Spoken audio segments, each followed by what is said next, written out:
ये बेटा आपकी एरिक्सन की थ्योरी। एरिक्सन की थ्योरी है, इसको दो अलग नामों से भी जाना जाता है आपका। एक तो इसको लाइफ डेवलपमेंट थ्योरी के नाम से जानते हैं और एक होता है ह्यूमन लाइफ स्टेज थ्योरी। क्या क्या नाम है भाई इसका?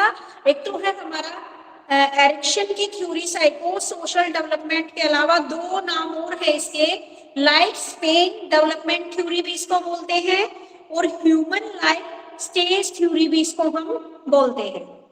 जो हमारे इरेक्शन साहब है, एक मनोसामाजिक विकास का सिद्धांत, इन्होंने क्या है आपका एक साइको सोशल डेवलपमेंट का जो कंसेप्ट है वो दिया। जो हमारे डेवलपमेंट में क्या है एक इम्पोर्टेंट प्रिंसिपल है। इस प्रिंसिपल के अकॉर्डिंग जितने भी हमारे बच्चे हैं, जितने भी बालक हैं और जितने भी एडल्ट हैं, सभी की डेवलपमेंट के ऊपर इन्होंने फोकस किया है। इन्होंने एरिक्सन ने अपने सिद्धांत का विकास 1950 में इन्होंने एक बुक लिखी थी चाइल्डहुड एंड सोसाइटी, उसमें किया गया है। इसके बाद में आने वाली जितनी भी बुक्स हैं और अधिक इस सिद्धांत को नया रूप देने के बाद जितनी भी बुक्स आई है उसमें इस सिद्धांत में कुछ ना कुछ और ऐड करके दिया गया है। उन्होंने बाद में आने वाली पुस्तकों में इस सिद्धांत का नया रूप दिया। एरिक्सन ने साइको सोशल डेवलपमेंट को एरिक्सन का ह्यूमन लाइफ स्टेज थ्योरी का सिद्धांत भी कहा है। अभी बोला था मैंने इसको दो नाम और भी है इसके, क्या क्या है, लाइफ स्पेन डेवलपमेंट थ्योरी और ह्यूमन लाइफ स्टेज थ्योरी। दो नाम और है, लाइफ स्पेन डेवलपमेंट थ्योरी और human life stage theory. Erikson ने 1950 में अपनी जो बुक थी चाइल्डहुड एंड सोसाइटी, उसके अंदर इन्होंने अपना जो मनोसामाजिक विकास का सिद्धांत दिया है, साइको सोशल डेवलपमेंट यानी कि मनोसामाजिक विकास का सिद्धांत इन्होंने दिया है। इसमें क्या है, इन्होंने मेन फोकस जितने भी बच्चे हैं या जितने भी वयस्क हैं, एडल्ट हैं, उन सभी की डेवलपमेंट पर इन्होंने फोकस किया है। यानी कि इन्होंने बच्चे से लेकर बूढ़े तक की सबकी जो अलग अलग डेवलपमेंट की स्टेज है सबके बारे में यहाँ पर बताया है। कहाँ के थे भाई ये? जर्मनी में, जिनमें अमेरिकी विकासात्मक मनोविज्ञान, जर्मनी में पैदा हुए थे लेकिन साइकोलॉजिस्ट बने कहाँ के? अमेरिका के। अब क्या है, ईगो साइकोलॉजिस्ट, अहम मनोवैज्ञानिक, इनकी जो पुस्तक थी द चाइल्डहुड एंड सोसाइटी, ये इन्होंने पुस्तक की। और जैसे जैसे इसके बाद जो भी एडिशन निकाले तो इन्होंने इस साइकोलॉजी की जो थ्योरी दी थी उसमें थोड़ा बहुत बस चेंज किया है और कुछ नहीं किया। इस सिद्धांत में देखिए आप क्या देखते हैं, this theory provide us a way to view the development of a person through entire life span. यानी कि ये जो प्रिंसिपल है इसके अकॉर्डिंग हमें पूरे जीवन काल में किसी व्यक्ति की डेवलपमेंट को देखने का तरीका प्रदान किया गया है। यानी कि ये जो थ्योरी है वो प्रोपाउंडेड की गई है कि एक व्यक्ति की पूरे लाइफ साइकिल में उसके डेवलपमेंट के तरीके के देखने, क्या है, डेवलपमेंट को देखने का एक तरीका दिया है। जैसे अलग अलग होते हैं ना, आप बटरफ्लाई का भी लाइफ साइकिल देखते हो, ऐसे इसने क्या है ह्यूमन लाइफ साइकिल के बारे में यहाँ पर बात की है। According to Erickson, a person passes through 8 development stages that build on each other. Erickson के अकॉर्डिंग, एरिक्सन ने क्या किया है, एक ह्यूमन लाइफ साइकिल में उसने 8 स्टेजेस को लिया है। यहाँ पर उसने क्या है 8 स्टेजेस को लिया है। दूसरा और क्या बताया गया है, each stage we face a crisis, हर एक स्टेज पे हम कोई ना कोई बाधा या संकट हमें जरूर मिलता है। बाय रिड्यूसिंग क्राइसिस, इन क्राइसिस को कम करते हुए वी डेवलप साइकोलॉजिकल स्ट्रेंथ और characters threats that help us to become confidence and healthy. यानी कि ये जितने भी क्राइसिस हमारे बीच में, जितनी भी बाधाएं आती है, जितनी भी हर्डल्स आती हैं, उनको कम करके हम इस मनोवैज्ञानिक शक्ति या चरित्र लक्षण विकसित करते हैं जो हमें हर सिचुएशन में क्या है आत्मविश्वास, कॉन्फिडेंस और हेल्दी बनाने में मदद करता है। यानी कि इसने बोला है कि हर एक स्टेजेस पे हमें कोई ना कोई क्राइसिस आएंगे और उन क्राइसिस को कम करते हुए हमें अपने विकास के सिद्धांत पर आगे बढ़ना है, अपने कॉन्फिडेंस को बनाए रखना है और हेल्दी बना खुद को हेल्दी बनाने में भी ये हमारी मदद करता है। और क्या बताएंगे ये इस थ्योरी में?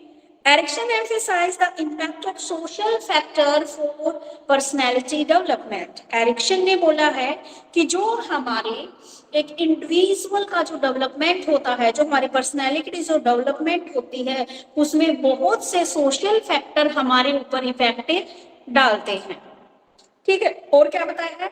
Ericsson identify 3 factor of personality, the body, the ego and the influence of society और कल्चर। एरिक्सन ने जो हमारी पर्सनैलिटी के हैं 3 कारक, जैसे हमारा शरीर, हमारी बॉडी, हमारा ईगो और जो सोसाइटी और कल्चर है, उसके प्रभाव को पहचाना है। He developed the concept of identity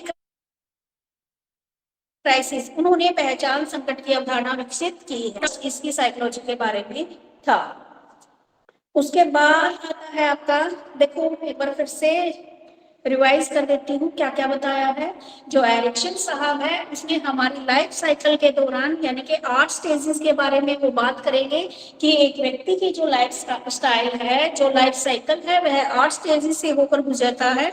और इन्होंने हमारे पूरे लाइफ साइकिल के दौरान एक व्यक्ति के डेवलपमेंट को देखने का एक तरीका विकसित किया है। ठीक है, और उन्होंने बताया कि हर स्टेजेस पे हमें कुछ ना कुछ क्राइसिस जरूर मिलेंगे, लेकिन फिर भी हमें क्या है, खुद को हेल्दी बनाए रखना है और अपने ऊपर कॉन्फिडेंस हमें रखना है। ठीक है, एरिक्सन ने डेवलपमेंट विकास ये भी बोला कि जो हमारी डेवलपमेंट है, इनका नाम देखो मनोसामाजिक विकास, साइको सोशल डेवलपमेंट। तो इन्होंने ये बोला कि हमारे डेवलपमेंट के ऊपर जो हमारा समाज है, हमारी जो सोसाइटी है, उसका इफेक्ट पड़ता है। ठीक है, अब देखिए इसकी characteristic of psycho social stage.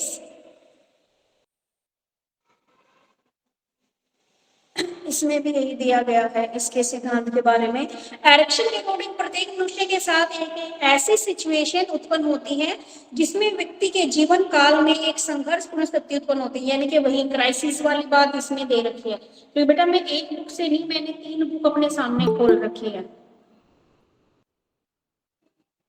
ठीक है, तो इसमें वही बात दे रखी है। एरिक्सन के अकॉर्डिंग मनुष्य के सामने क्या है, एक ऐसी सिचुएशन क्रिएट होती है जिसमें उसे क्या है, क्राइसिस का सामना करना पड़ता है।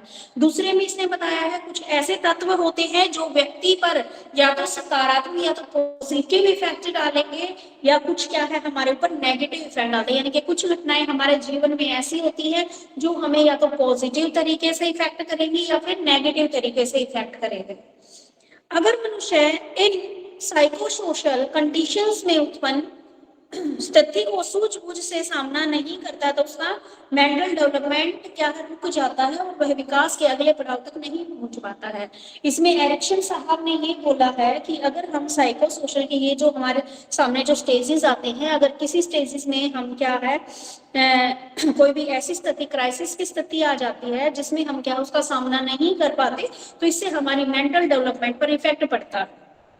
और अगला क्या बताया इन्होंने, एरिक्सन के अकॉर्डिंग व्यक्ति अगर अपने सामाजिक और व्यक्तिगत जीवन में उत्पन्न होने वाली समस्या स्थिति का सामना सूझबूझ और धैर्य के साथ करता है तो उसके अंदर एक नवीन शक्ति के उत्पन्न होने का आभास होता है, और इस शक्ति को हम सदाचार कहा जाता है। अब इसमें बोला है कि जो अगर व्यक्ति के ऊपर जो सोशल है और जो इंडिविजुअल है उसके जीवन में होने वाले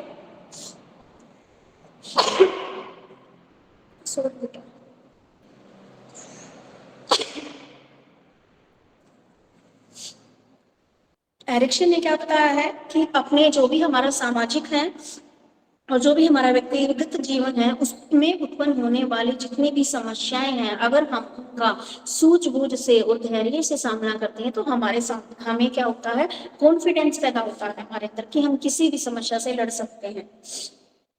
ठीक है, तो ये थी इसकी कैरेक्टरिस्टिक्स। उसके बाद आते हैं हम अपनी थ्योरी के ऊपर। ठीक है, तो इसने क्या बताया था, इसने जो लाइफ साइकिल है ह्यूमन की उसमें 8 स्टेजेस को बताया था। तो सबसे पहले मैं यहाँ स्टेजेस के नाम लिख रही हूँ। पहली स्टेज है हमारी ट्रस्ट वर्सेस मिसट्रस्ट।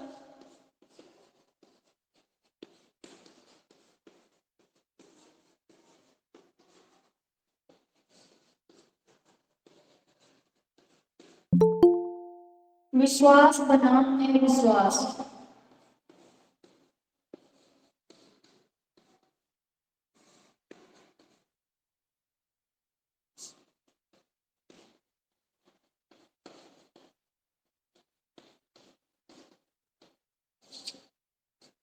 दूसरा इसमें बताया है हमारा ऑटोनॉमी वर्सेस डाउट।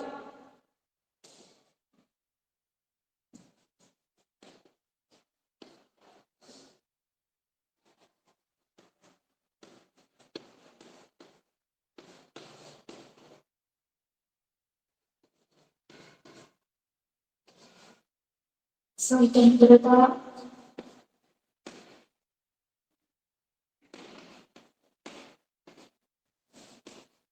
वर्सेस संदेह।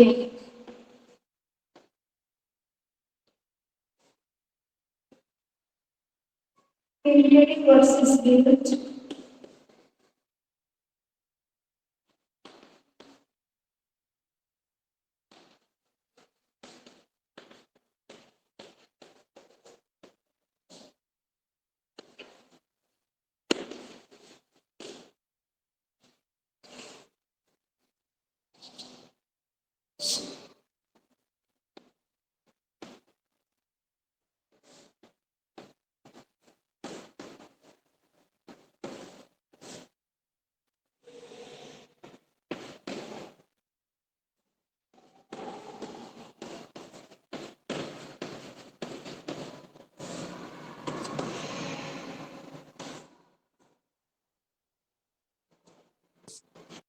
Ma'am point number 3 initiative versus क्या है? क्या बेटा point number third initiative versus guilt.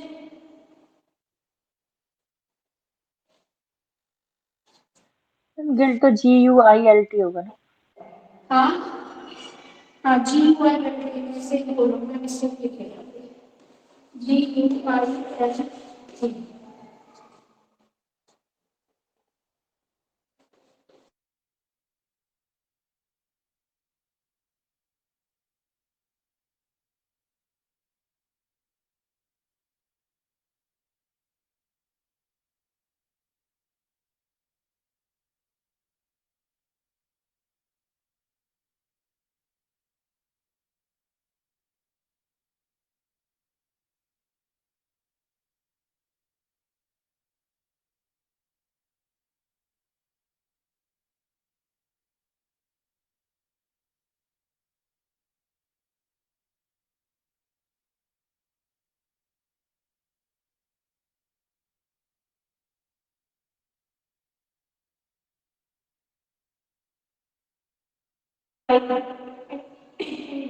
versus INFERIORITY।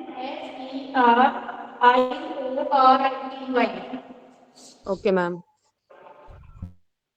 Next है आपका, आपको मेरी राइटिंग समझ नहीं आ रही क्या?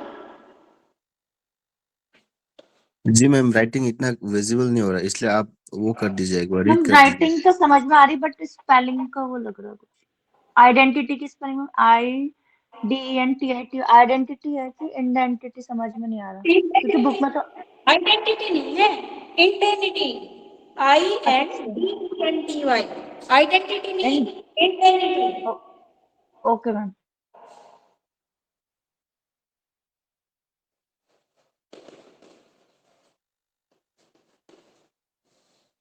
Ego identity versus role.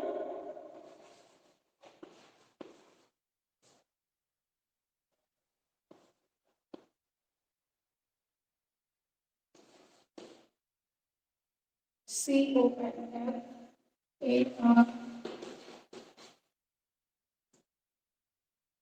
Ego identity versus role confusion.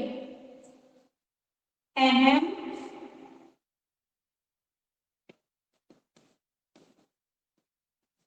अहम वर्सेस भूमिका।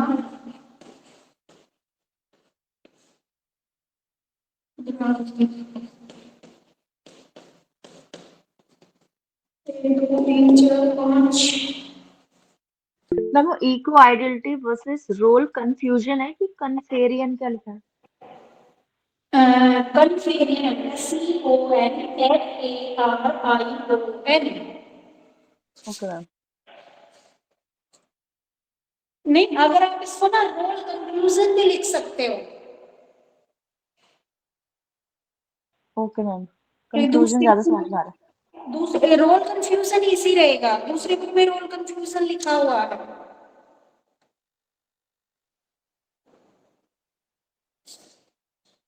आपने एरिक्सन का 3R है वो समझा दीजिए। एरिक्सन का 3R। क्या बेटा, एडिक्शन क्या कर रही है? मैम आपने एरिक्सन का 3R नहीं समझाया। एरिक्सन के 3R के नाम से जाना जाता है, वो कर्म कांड, कांडता, ये नहीं समझाया आपने। कांड, कर्म कांडवाद, ये समझा दीजिए। बेटा आवाज क्लियर नहीं है, किसी को अगर इसकी बात समझ आ रही है इसमें तो बता दीजिए क्या बोल रही है। एडिक्शन मैम का वो पूछ रही है आपने एरिक्सन के 3R नहीं समझाए, कर्म कांड और कांडता समथिंग। नहीं, ये तो किसी बुक में नहीं दे रहे हैं। मे बी हिंदी की बुक मेरे में को होगा मैम। मेरे नहीं, बुक में है मैम। हिंदी वाली की देखी है मैं।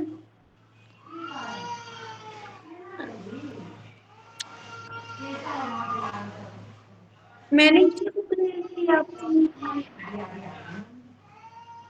बालाजी वाले में। इसमें तो इसका बस यहीं से शुरू हुआ बेटे, मेरी बुक में तो। आप पेज नंबर बता दीजिए मुझे। मैम मेरे बुक में तो 95 पेज में है।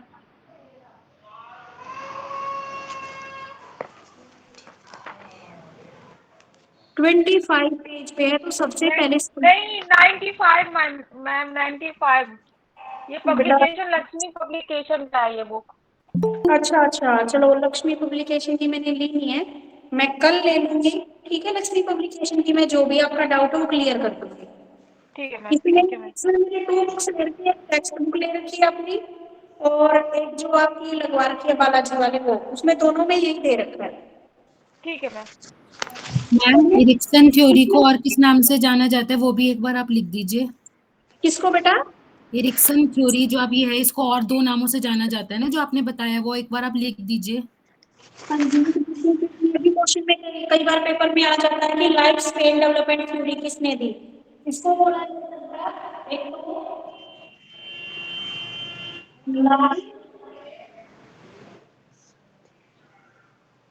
Life span development theory.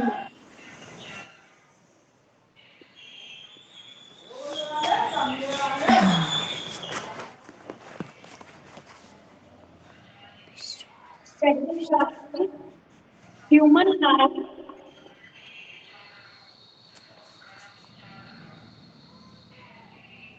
Human life stage.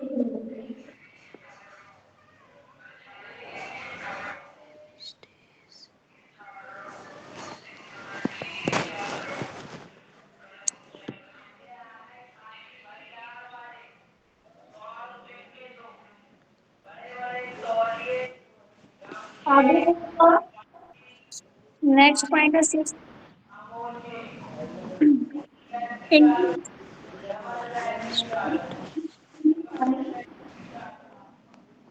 and why intimacy versus isolation. विश्वास विश्वास How is so अरे मिलन है। isolation. आपकी बुक में ये इंटीमेसी वर्सेस ये कुछ अलग दे रखा है, अभी लगाओ किस पहले गणिता वर्सेस। मैम ये जो आप 2 लिखे हैं एरिक्सन को 2 और नामों से जाना जाता है, वो जो आप उसका हिंदी में भी बताइएगा मैम। हिंदी में बेटा इसको बोला जाता है, एक मिनट, जीवन काल विकास सिद्धांत। जो लाइफ स्पैन डेवलपमेंट थ्योरी है इसको बोलते हैं जीवन काल विकास सिद्धांत, और जो ह्यूमन लाइफ स्टेज थ्योरी है उसको बोलते हैं मानव जीवन चरण सिद्धांत।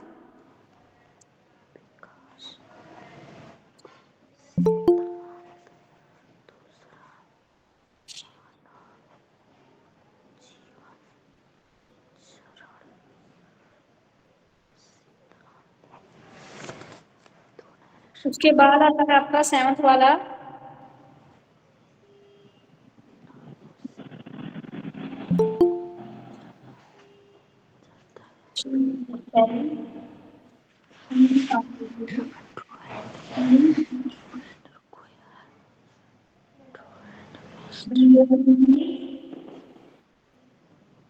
जनरेटिविटी वर्सेस स्टैग्नेशन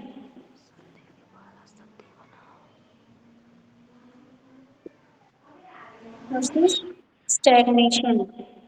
इसमें है सृजनात्मकता वर्सेस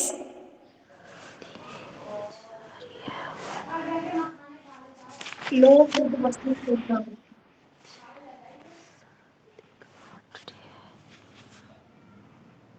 लो वर्सेस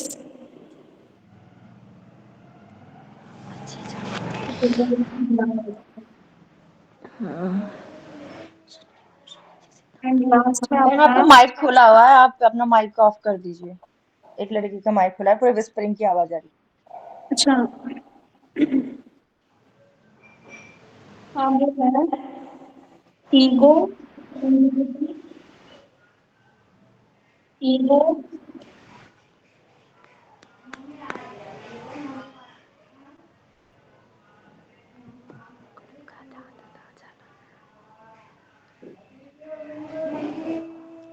ईगो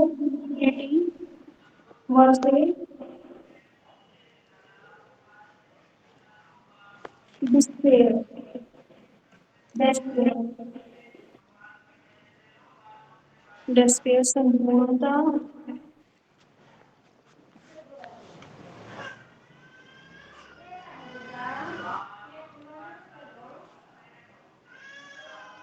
बोलिए अपना माइक ऑफ कर लो। निराशा।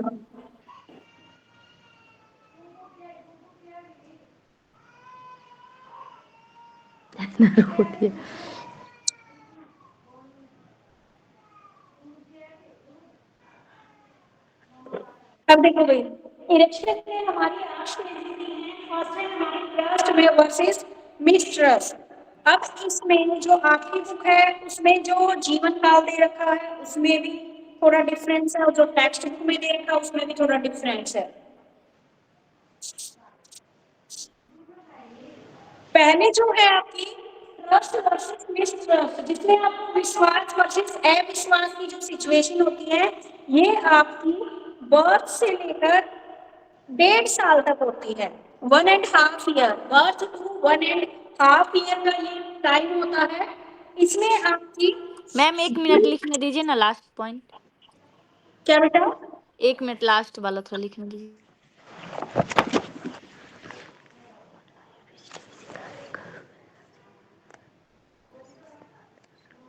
इसमें ना मैं साथ में वो भी उसका टाइम लिख दिया फर्स्ट मैम वाले का क्या लिखा है DESPAIR सबसे लास्ट मैम। हाँ SPAIR। अब ना आपने टेक्स्ट मैं टेक्स्ट बुक के अकॉर्डिंग लिखवा रही हूँ इसमें जो जो आपको दे रखी है ना उसके अकॉर्डिंग इसमें ठीक कर लेना। इसमें जो टाइम था ना टाइम में गड़बड़ कर रखी है। आपकी फर्स्ट वाला है ये है आपका बर्थ से लेकर बर्थ यानी कि 0 1 एंड हाफ ईयर। पहले वाला जो स्टेज है वो लिख लीजिए आप 0 to 1.5 ईयर। दूसरी स्टेज है ना 1 to 3 ईयर 1.5 ईयर। उसके बाद कुछ स्टेज है आपकी 3 ईयर 6 ईयर तक। फोर्थ स्टेज है आपकी 6 से लेकर 12 ईयर। फिफ्थ स्टेज है आपकी 12 से लेकर 20 ईयर।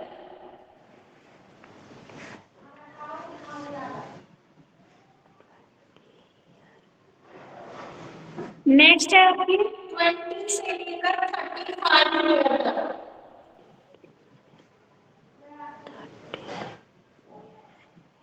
उससे अगली है आपकी 35 से 65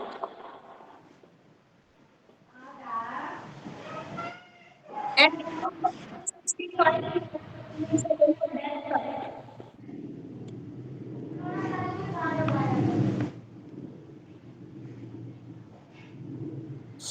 अब देखिए फर्स्ट वाली स्टेज है इसको बोलते हैं हम स्टेज साल में हमारी अर्ली चाइल्ड मैम क्या है 35 से 35 से 65 बेटा 65 साल 65 और लास्ट का मैम लास्ट का बेटा 65 से आपकी डेथ तक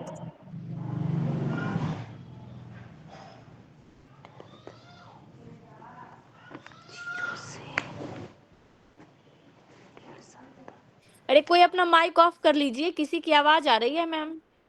यस मैम एंड काफी ज्यादा डिस्टरबेंस हो रही है हाँ उससे। ये हिंदी वाली जो थी ना वो बार बार उसकी आवाज आ रही है जब हिंदी में पूछ रही है। नहीं वो साथ बोल बोल के लिख रही है ना, उन्हीं की आवाज आ हाँ रही है। वही तो वो इरिटेट कर रहा है बहुत। हाँ बेटा मैम जिसका होनी ना प्लीज वो कर लीजिए। देखिए अब आइए आपकी फर्स्ट वाला जो स्टेज है स्टेज है अब इसको ना हम अपने ऊपर लेके चलते हैं। फर्स्ट है हमारा ट्रस्ट वर्सेस मिसट्रस्ट। ये होती है आपकी जन्म से लेकर 1.5 ईयर तक इन्फेंसी होती है। इसमें इम्पोर्टेंट जो इवेंट होता है वो होता है फीडिंग करना। ठीक है पैदा घटना होती है बच्चा से सामने होता है उसके वो क्या होता है इसे लेते आओ आशा एरिक्सन के अकॉर्डिंग बालकों की इस अवस्था में जो बच्चों का क्या है ट्रस्ट की भावना विकसित होती है। यह ट्रस्ट उसका अपने पेरेंट्स के प्रति अपने परिवार के सदस्यों के प्रति होता है, परंतु इस विश्वास के साथ साथ थोड़ा उसमें अविश्वास भी मिसट्रस्ट भी होता है जिससे वह जल्दी किसी की बातों पर यकीन ना करे। क्या होता है बेटा इसमें ट्रस्ट मिसट्रस्ट। ट्रस्ट तो क्या हो गया ये मेरी मम्मी है। दूसरा बच्चे के अंदर छोटे बच्चे के अंदर मिसट्रस्ट क्या है कहीं तेरी मम्मी तुझे छोड़ के कहीं किसी और काम में ना लग जाए। छोटा बच्चा रोने लग जाता है ना, जैसे वह मम्मी की गोद से किसी और की गोद में जाता है तो वह रोने लग जाता है। ठीक है तो वो जब रोता है तो वो किसको दिखाता है मिसट्रस्ट को दिखाता है। ठीक है और जब वह अपनी मम्मी के पास आता है दूध पीता है तो बड़ा खुश हो जाता है। ये विश्वास को दिखाता है ट्रस्ट को दिखाता है। ठीक है तो इसमें जो एक गुण होता है वो होता है वो बच्चे को होप होती है कि मेरी मम्मी लेगी मुझे दूध पिलाएगी ये वाली। ठीक है तो ये है हमारी जन्म से लेकर 1.5 साल की अवस्था में होती है। ड्यूरिंग इन्फेंसी होती है। मेन जो काम होता है बच्चे इसमें सिर्फ फीडिंग का काम करता है और बच्चे का क्या होता है अपने पेरेंट्स के ऊपर अपनी फैमिली के ऊपर ट्रस्ट होता है, साथ ही साथ उसका कुछ परसेंट मिसट्रस्ट भी होता है अविश्वास होता है। फर्स्ट पॉइंट क्लियर है बेटा ट्रस्ट और मिसट्रस्ट वाला। यस मैम छोटे से बच्चे को ट्रस्ट कहाँ से समझ में आएगा? बेटा बच्चे को ट्रस्ट ये समझ में आएगा कि ये तेरी मम्मी है, अपनी माँ के पास खुश होता है और अविश्वास ये होता है कि मेरी मम्मी कहीं मुझे छोड़ के ना चली जाए किसी काम में ना लग जाए। तो मैम एक बात बताइए, वहाँ नेक्स्ट टाइम लिखा है कि अविश्वास भी होना चाहिए मतलब मैम इस थ्योरी को मैम कैसे समझा गया होगा? मतलब एक जिन्होंने भी ये थ्योरी दिया उनको कैसे पता कि एक बच्चे के मन में अविश्वास विश्वास की भी सोच होनी चाहिए? मैम इसको डर फियर कहेंगे ना, एक बच्चे के अंदर फियर ट्रस्ट तो हो ही नहीं सकता है। छोटे बच्चे को क्या पता ट्रस्ट क्या होता है और यहाँ पे मिसट्रस्ट क्या होता है। हाँ छोटे बच्चे को नहीं पता होता लेकिन बेटा जिसने ये थ्योरी दी उसने रिसर्च किया अपनी रिसर्च के दौरान उसको जो जो ठीक लगा वो चीजें अलग ही सवाल है इनका।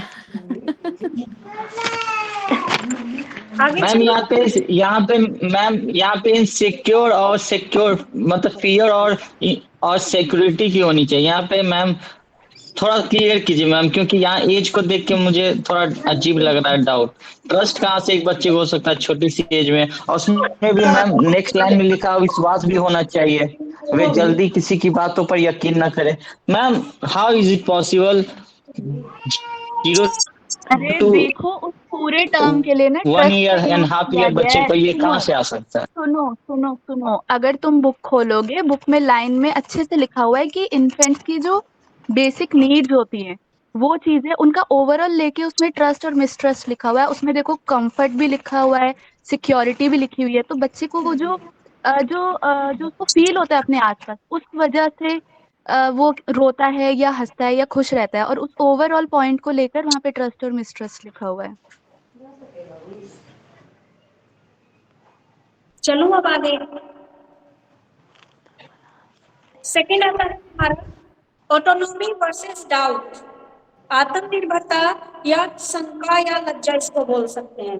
इसमें क्या बताया गया है एरिक्सन के अकॉर्डिंग, बालकों में एरिक्सन ने तो इसको 2 से 3 बताया, लेकिन जो हमारे टेक्स्ट बुक है उसके अकॉर्डिंग कौन सी एज है हमारी 1.5 ईयर से लेकर 3 ईयर के बीच का ये टाइम होता है।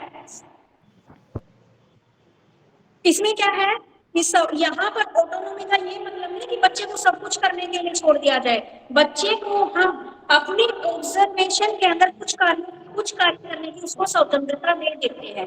जैसे छोटा बच्चा 3 साल तक की एज का, हमने बच्चे को फर्श पे छोड़ दिया, वो खेल रहा है, लेकिन इसका मतलब ये नहीं कि वो चाकू उठा के कोई काम करेगा, वो हम नहीं करने देंगे। हमने उसको सिर्फ इतनी स्वतंत्रता दी है कि बच्चा अपने आप से बैठ के आराम से अपनी मर्जी से जिस टॉय से खेलना चाहे खेल सकता है। और इसमें आपके डाउट वाली होती है, इसका भी पढ़ाई कि कई बार पेरेंट्स बच्चों को कोई ऐसा कार्य करने के लिए कहते हैं जिसे करने से बच्चे को शर्म या लज्जा का अनुभव करता है। इसे लज्जाशीलता के गुण के कारण बच्चों में और बहुत सी सामाजिक मनोवृत्तियां पैदा हो जाती है, जिससे वे संदेह के घेरे में आ जाते हैं। इसमें देखो बेटा, बच्चे की लज्जा वाली क्या है, इसमें मेन जो इवेंट दिया गया है ना, वो दिया गया है टॉयलेट ट्रेनिंग का। जैसे पहले मेन काम क्या था बच्चे का, सिर्फ फीडिंग का काम था। इसमें ये 1.5 से लेकर 3 वर्ष तक दी गई है। प्री चाइल्डहुड होती है, इसमें मेन जो एक्टिविटी होती है ना बच्चे की, वो होती है टॉयलेट वाली। इसमें बच्चे को शंका कैसे आती है कि बच्चे ने अंदर शिशु कर दिया, तो क्या है कि दूसरे उसके ऊपर हंसने ना लग जाए कि उसने शिशु कर दिया।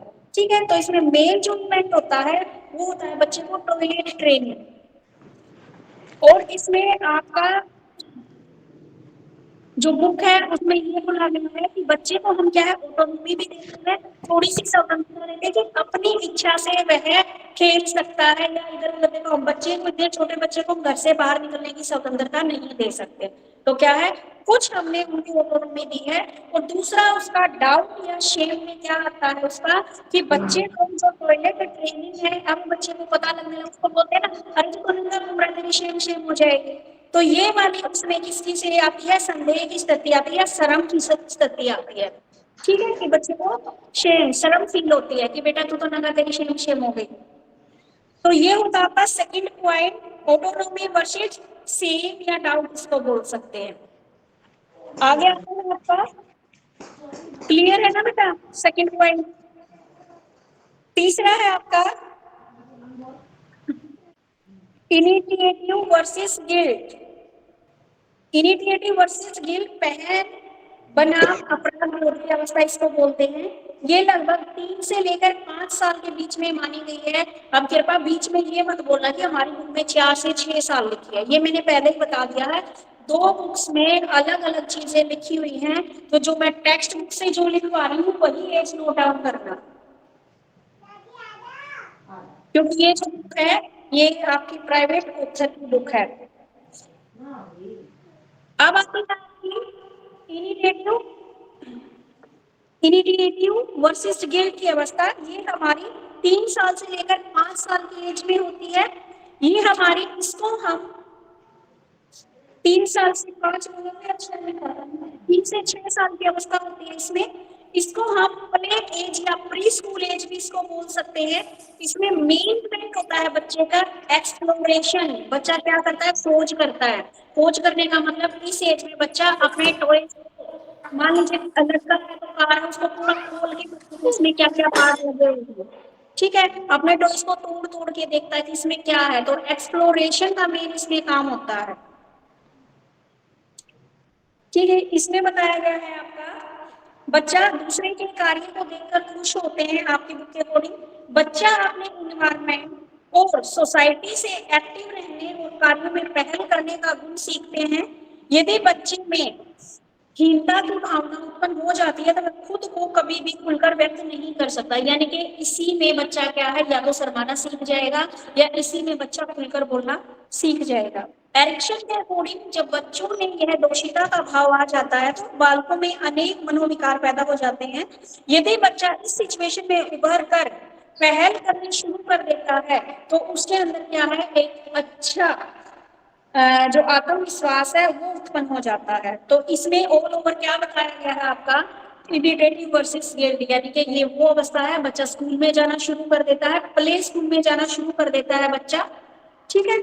और इसमें उसका मेन इवेंट क्या होता है, एक्सप्लोर करना। इसमें बच्चा क्या है, इस एज में बच्चा, एक तो बच्चे हो जाते हैं बहुत टॉकेटिव, बोलना, एक आधा बच्चा तो बहुत बोलता है, एक आधा बच्चा ऐसा होता है जो बिल्कुल शर्माता है, बोलता नहीं है, एक आधा बाहर वाला कोई भी आया, कोई भी गेस्ट आया, उसके सामने पटर पटर पटर पटर बोलने लग जाता है, और दूसरा बच्चा क्या है, शर्माना शुरू कर देता है, ठीक है। तो इसमें आपको पहल वर्सेस इनिशिएटिव वर्सेस गिल्ट, एक को क्या होता है, गिल्टी की भावना फील होती है, और दूसरे को क्या है, पहल शक्ति। जो बिल्कुल नहीं शर्माता वो क्या है, पहल करता है, तो उस बच्चे में क्या है, कॉन्फिडेंस की भावना आती है, और जो बच्चा शर्मा जाता है वो फिर पीछे पीछे चला जाता है, फिर वह बोलना शुरू नहीं करता। ऐसे आप बच्चे को देखते हो, मैं यहाँ पर मेरे बच्चों का एग्जांपल लेती हूँ। मेरा बेटा है वो स्टेज पे बिल्कुल भी नहीं बोलता, और मेरी गुड़िया है केजी क्लास में, उसे कितना ही बुलवा ले टीचर, कितना ही उसको क्लास में स्टेज पे खड़ी कर देती है, वो बोलती रहती है, बिल्कुल नहीं शर्माती। और मेरा बेटा 3rd क्लास में हो गया है, वो ना तो स्टार्टिंग में कभी बोलता था ना आज तक भी बोलता, ठीक है। तो ये चीजें ना हम कंपैरिजन अपने घर में भी देख सकते हैं। तो ये वो एज होती है जिसमें बच्चा क्या है, इनिशिएटिव भी बन सकता है और गिल्टी भी कर सकता है, ठीक तो है। मैम जो ये कैरेक्टरिस्टिक्स आते हैं वो हेरिडिटरी होते हैं या हम बच्चों पे कुछ बदलाव ला सकते हैं? बेटा इसमें या तो कुछ % तो आपका इन्वायरमेंट का और हेरिडिटी का भी इफेक्ट पड़ता है। अब अगर देखो हेरिडिटी का इफेक्ट पड़ा तो मैं तो स्टार्टिंग से ही बोलती आई, मेरा बेटा तो नहीं बोलता, और उसके हाँ जी घर मैम। में मेरे को तो ऐसा कोई नहीं लगता जो नहीं बोल रहा होगा। तो कहीं ना कहीं से तो कोई इफेक्ट पड़ा ही होगा जो नहीं बोलता हो। यहाँ तक क्लियर है बेटे? Yes ma'am. आगे पॉइंट इंटेलिजेंस वर्सेस इनफेरिटी, प्रीसा वर्सेस हीनता। ये एज बताई गई आपकी 6 से लेकर 12 साल तक की एज बताई गई है इसमें। इसको हम स्कूल एज बोल सकते हैं, स्कूल एज ही होती है। मेन इवेंट क्या होता है इसमें, बच्चे का स्कूल का काम होता है, ठीक है, स्कूल की एज इसको बोला गया। इसमें है आपका इरेक्शन के अकॉर्डिंग अनेक कैरेक्टरिस्टिक्स बताई है। इस स्टेज में बालक नियमित रूप से अपनी एजुकेशन लेना स्टार्ट कर देता है। इस स्टेज में बच्चे के अंदर जो तर्क शक्ति है, रीजनिंग पावर है, उसका विकास होना शुरू हो जाता है। बालक जब स्कूल में अलग अलग प्रकार की जो भी एक्टिविटी देखता है उनसे सीखता है तो उसे प्रीष्णा तथा लगन की भावना उसके अंदर उत्पन्न होती है। परंतु एक ऐसी सिचुएशन भी होती है जिसमें बालक किसी विशेष कार्य को सीखने में असमर्थ होता है तो बालक में हीनता की भावना उत्पन्न हो जाती है। तो इसको हम क्या है, मेनली स्कूल एज बोल सकते हैं। क्लास में जो भी एक्टिविटी कराई जाती है, कुछ बच्चे तो उसको बहुत अच्छे से सीख लेते हैं, जो सीख जाते हैं वो उसके अंदर और ज्यादा लगन की भावना पैदा हो जाती है। और जो बच्चे उस एक्टिविटी को सीखने में असमर्थ रह जाते हैं, नहीं सीख पाते हैं, तो उनके अंदर क्या है, एक हीनता की भावना उत्पन्न हो जाती है। बस यही इसके बारे में है। उसके बाद आपका ईगो, उसके ईगो वाला है ना, आइडेंटिटी वर्सेस रोल कंफ्यूजन। इसमें है आपका मैम आइडेंटिटी। एक बार और से रिपीट कीजिएगा जरा, आइडेंटिटी वर्सेस। देखो इसमें आपके रखा है ego, identity versus role confusion. No ma'am, इससे पहले वाला परिश्रम वर्सेस हीनता। अच्छा, इंटेलिजेंस वर्सेस हीनता वाली भावना ना, इंटेलिजेंस वर्सेस इसमें बच्चे की एज बताइए 6 से 12 साल, बच्चा स्कूल की एज होती है। मेन इसमें बच्चा क्या है, अपनी एजुकेशन लेता है, अपनी शिक्षा ग्रहण करता है। इसमें उसकी जो क्या है, रीजनिंग पावर भी अच्छी होती है। इसमें जो क्लास की जो एक्टिविटी होती है, स्कूल की जो एक्टिविटी होती है, उनके दौरान बच्चा सीखता है। तो स्कूल में कई बच्चे तो ऐसे होते हैं जो फटाफट जो मैम ने कराई है एक्टिविटी वो करते हैं, घर से उनको लग जाता है भाई मैं तो इतने अच्छे से काम कर रहा हूँ, ठीक है। और दूसरा बच्चा ऐसा होता है जो क्या है उस एक्टिविटी को सीखने के लिए इंटरेस्ट रहता है, तो उसके अंदर क्या है मैम कोई माइक खुला हुआ है क्या? मैम ये सोनी का माइक खुला हुआ है, प्लीज उसे बोलिए कि वो माइक ऑफ करे। सब बोल रहे हैं लेकिन वो अटेंशन नहीं दे रही हमारी बातों को। सोनी बेटा बंद कर कंट्राडिक्ट हो दो। जा रहा है मैम, आवाज कट रही है। मेरे को ऐसा लगता है बेटा वो शायद वीडियो चला के कहीं चली गई होगी। Okay ma'am. आगे आता है आपका ईगो आइडेंटिटी वर्सेस रोल कन्फेरियन। इसको आप आइडेंटिटी वर्सेस रोल कंफ्यूजन भी बोल सकते हो, ठीक है। इसमें है आपकी पहचान भूमिका वर्सेस रोल कंफ्यूजन वाली सिचुएशन। ये एज होती है हमारी 12 से लेकर 18 ईयर के अंदर। ये ड्यूरिंग एडोलसेंस के दौरान ये एज आती है हमारी, ठीक है। इसमें मेन जो इवेंट होता है इसमें आता है हमारी सोशल मैम रिलेशनशिप। लेकिन आप तो 12 से 20 बताए थे। बेटा जो फिफ्थ वाली स्टेज है वो 12 से हाँ 12 से 20 है। किसी बुक में ये भी होगा ना, 3 तरह की बुकें खोल रखी, किसी में 12 से 19 लिखा है, किसी में 12 से 18 लिखा है और किसी में 12 से 20 लिखा है। बालाजी वाले में 12 to 18 लिखा है। बालाजी वाले में 12 से 19 लिखा है, एक बुक में 12 से 18 लिखा। मेरी पता नहीं किस पे नजर पड़ गई होगी, तो जो मैंने यहाँ लिखा ना उसी के अकॉर्डिंग लिखना मैम है। अगर ये तीनों ऑप्शन आ जाए क्वेश्चन में तो फिर कौन सा आंसर सही होगा? आप बेटा ये 12 से 20 वाला करके आना। Okay ma'am. 12 से 20। हाँ जी, क्योंकि टेक्स्ट बुक जो मेन है जो हमारी इशू करती है यूनिवर्सिटी, उसमें 12 से 20 लिखा है। मैम पढ़ा ही रहे पेडोलॉजी, पेडोलॉजी का मतलब ही होता है दे आर डिफरेंट आंसर। हाँ जी हाँ, ये बात आपने सही बोली। अब देखो भाई फिफ्थ पॉइंट है हमारा, जैसे देखो इसमें आपकी बुक में देखा ego identity versus role confusion, textbook में देखा आइडेंटिटी वर्सेस रोल कंफ्यूजन। अब इन दोनों में से जो आपको इजी लगे ना वो पॉइंट नोट कर लेना आप, ठीक है। तो फिफ्थ पॉइंट है हमारा आइडेंटिटी वर्सेस रोल कंफ्यूजन। ये हमारी 12 से लेकर 20 साल तक की एज होती है। ड्यूरिंग एडोलसेंस के दौरान ये काम होता है। इसमें हमारी महत्वपूर्ण जो इवेंट होता है वो होता है सोशल रिलेशनशिप। इसमें बताया गया है इस अवस्था में किशोरों में खुद को पहचानने का भाव उत्पन्न होता है, ठीक है। जो क्या है पॉजिटिव वे में भी जा सकता है, पॉजिटिव अवस्था है। जब उसमें एक पहचान कंफ्यूजन उत्पन्न हो जाता है तो वह नेगेटिव प्रभाव डालती है, ठीक है। जब बच्चे को क्लियर पता है कि मेरे को ऐसे बनना है या मैं ऐसे बनना चाहता हूँ, खुद को पहचाने में क्या हूँ, खुद को पहचानने की भावना उत्पन्न होती है तो पॉजिटिव है। जो वह अपने रोल में ही कंफ्यूज हो जाता है कि मैं कैसा हूँ क्या हूँ, तो वो नेगेटिव इफेक्ट डालती है। इस स्टेज में जितने भी हमारे एडोलसेंस बच्चे हैं वह खुद की पहचान को, खुद की आइडेंटिटी को लेकर चिंतित रहते हैं। इस स्टेज में जो किशोर है उनकी जो लैंगिक जो शक्ति है वो जागृत हो जाती है।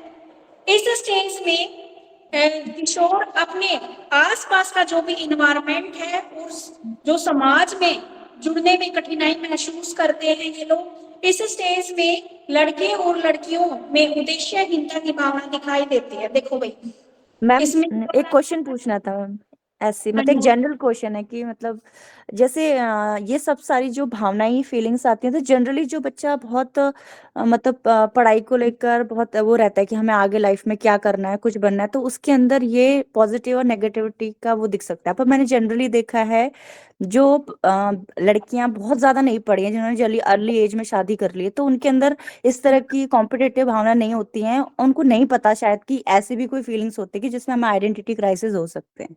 हाँ जी बिल्कुल सही बोला आपने। तो एजुकेशन एक बहुत बड़ा इंपॉर्टेंट रोल प्ले करती है इन सब चीजों भावनाओं को उत्पन्न करने में। हाँ जी हाँ जी मैम, बस ये पूछना। कई सारे तो आप ये देख लो ना, मैं पढ़ती थी तब मेरे साथ +2 में जितनी लड़कियां पढ़ी थी, +2 के बाद मैं और एक मेरी फ्रेंड, 2 लड़कियां हैं जिन्होंने अपनी स्टडी कंप्लीट की थी, नहीं तो सबकी आफ्टर +2 शादी हो गई थी।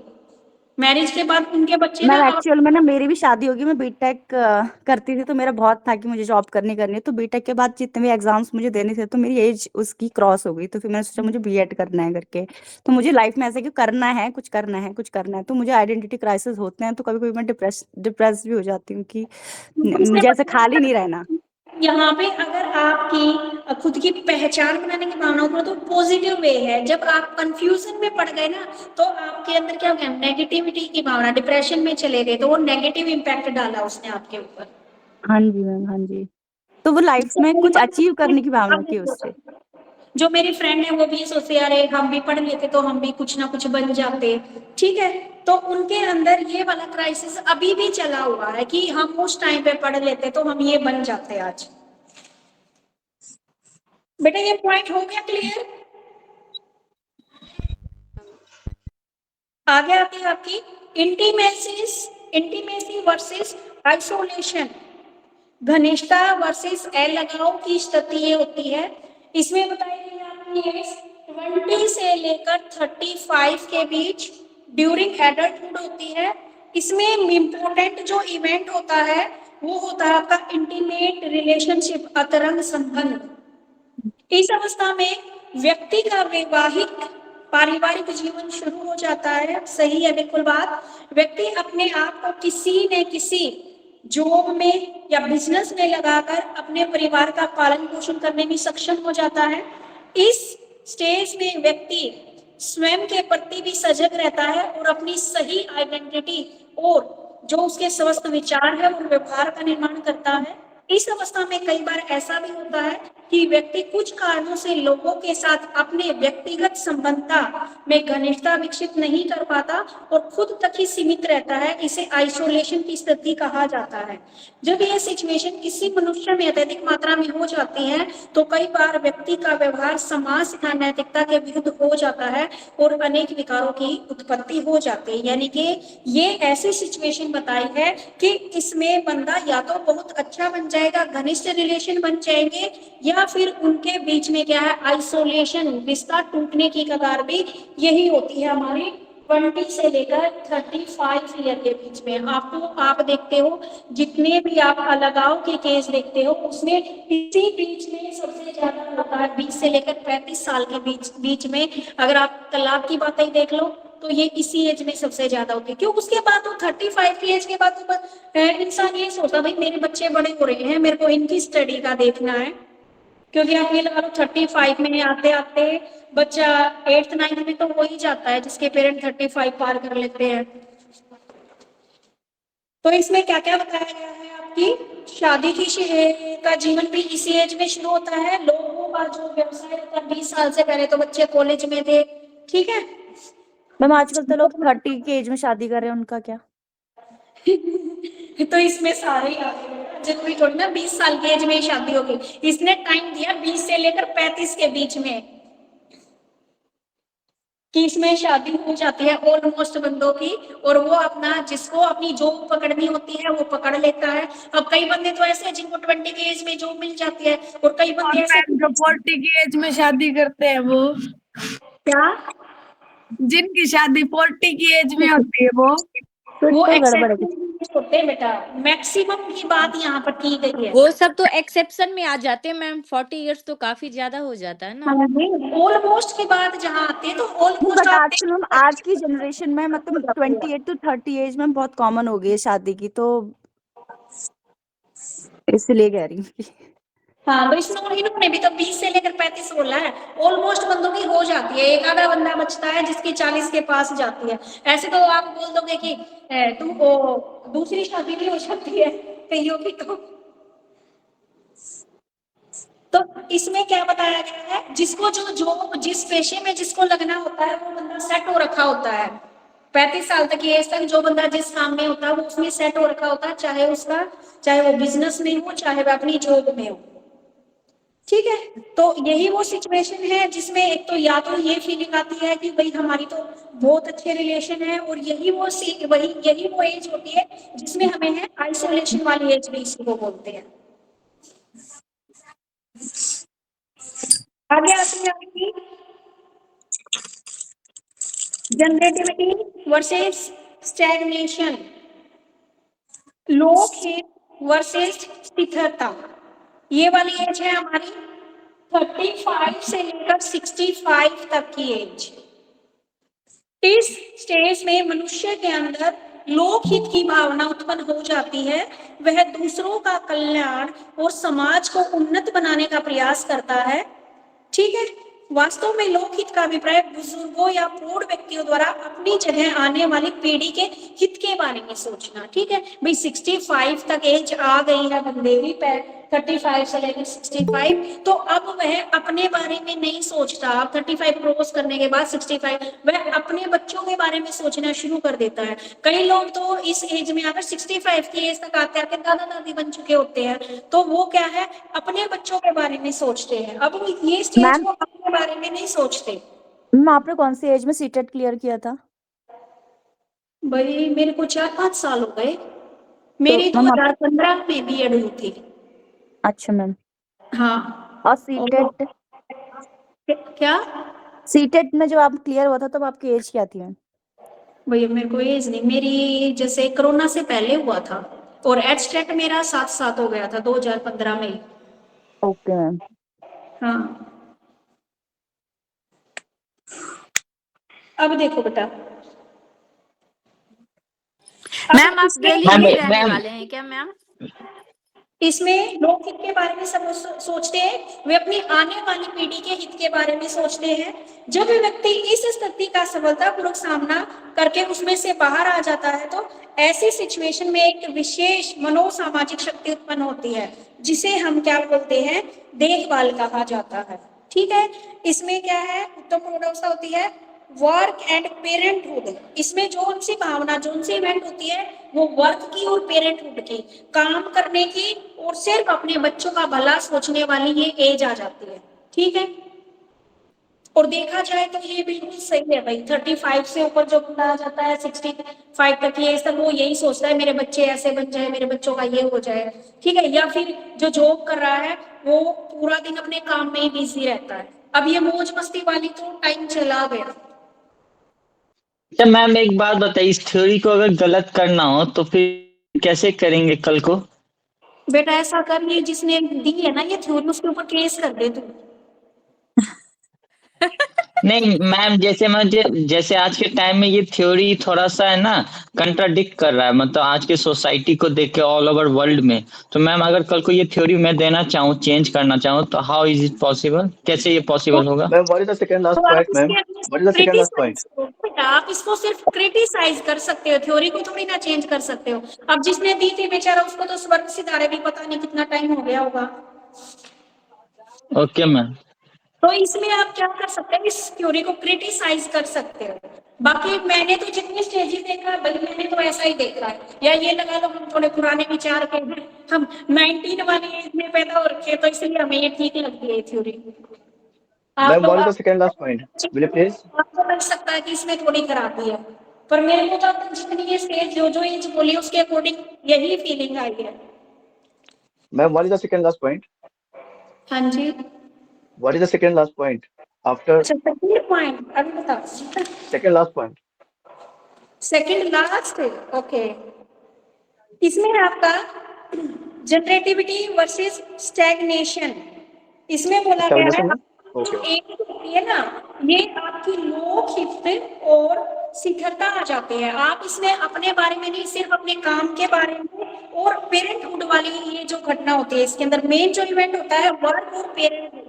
इसमें बंदा या तो अपने काम के बारे में सोचता है, उसकी लाइफ बिजी चल रही है, या फिर वह अपने बच्चों के बारे में सोचता है। ये दो चीजें इसमें होती है। वह अपने बारे में सोचना उसने बंद कर दिया, कमा रहा है तो वह अपने बच्चों के लिए कमा रहा है, अपनी आने वाली पीढ़ी के लिए बचा के रख रहा है। अब हम क्या करते हैं, अब हम इस एज में आ गए कि भाई अब हमें ना अपने ऊपर पैसा खर्च करना अच्छा नहीं लग रहा। अब हम क्या है, इस एज में आ गए अपने बच्चों के लिए जोड़ना शुरू कर देते हैं कि भाई बच्चा आगे ये कोर्स करेगा, उसमें इतने लाख रुपए लगने हैं, उसकी शादी में इतने लगने हैं, तो हमारी जो मौज मस्ती वाली एज है वो खत्म हो गई है। ये बोला इसने लास्ट सेकंड पॉइंट में। लास्ट पॉइंट आता है आपका ईगो इंटीग्रिटी वर्सेस डेस्पेयर, यानी कि सौ संगठन बनाम हताशा। ये आपकी 65 के बाद डेथ तक का समय इसमें दिया गया है। ये हमारी ड्यूरिंग ओल्ड एज ये सिचुएशन होती है। इसमें मेन इवेंट क्या होता है, रिफ्लेक्शन ऑन लाइफ, जीवन पर प्रतिबिंब। इसमें बताया गया है इस अवस्था में व्यक्ति का स्वास्थ्य और शारीरिक शक्ति कमजोर होनी शुरू हो जाती है, आदमी के आय के साधन खत्म हो जाते हैं। इस अवस्था में व्यक्ति का ध्यान अपने अतीत के दिनों और घटनाओं की ओर रहता है।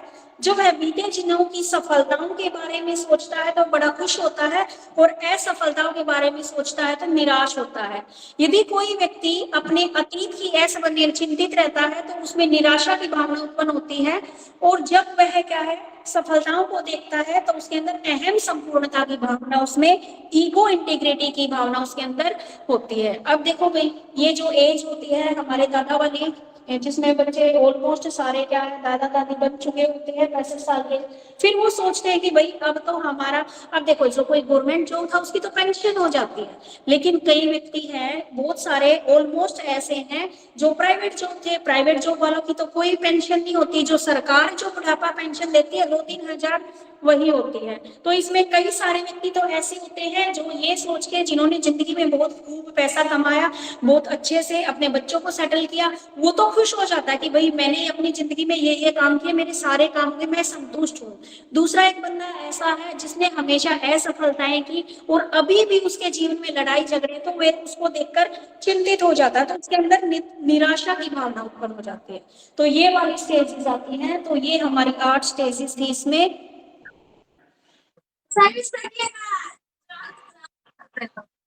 आगे सबको समझ में? अब इस थ्योरी की हम मेरिट और डिमेरिट देखते हैं। इसमें मेरिट में बताया है, इस थ्योरी के अकॉर्डिंग व्यक्ति के व्यवहार को सामाजिक परिस्थितियों में जोड़कर अध्ययन किया गया है कि यानी कि व्यक्ति का जो बिहेवियर है वह हमारी सोसाइटी की सिचुएशंस को, ठीक है, समाज की सिचुएशन के अकॉर्डिंग जोड़कर उसके ऊपर रिसर्च की गई है।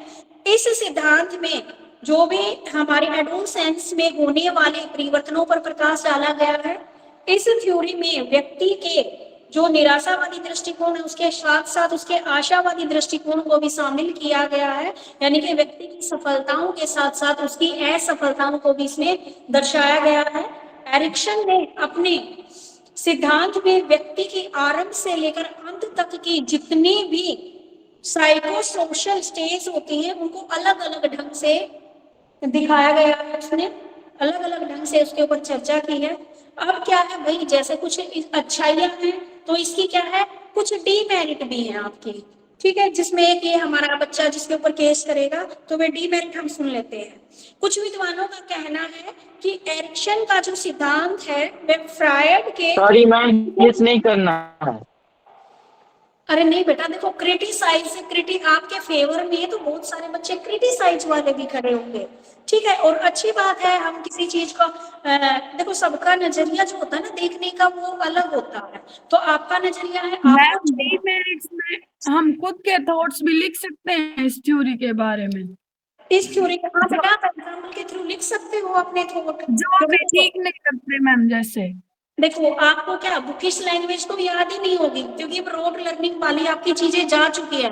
आप जस्ट ये जो पॉइंट है ना, पॉइंट आपको यही लिखने पड़ेंगे, लेकिन एक्सप्लेन इनको आप अपने अकॉर्डिंग कर सकते हो। मैम वो नहीं, मतलब मैम विदाउट पीएचडी के हम इसके ऊपर थ्योरी लिख के मैम पब्लिश कर सकते हैं क्या, जो हमको इसमें कुछ कमी दिख रहा हो तो? भाई अब जैसे कुछ कमी दिख रहा हो तो वो तो भाई देख ले तू कैसे कर, विदाउट पीएचडी भी बहुत हैं। एक वो लड़की थी 14 साल की जिसने पूरी बुक लिखी थी पाकिस्तान की, उसने कौन सा पीएचडी कर रखी थी। थैंक यू मैम बताने के लिए। हाँ जी, आगे है आपकी डीमेरिट में क्या बताया गया है।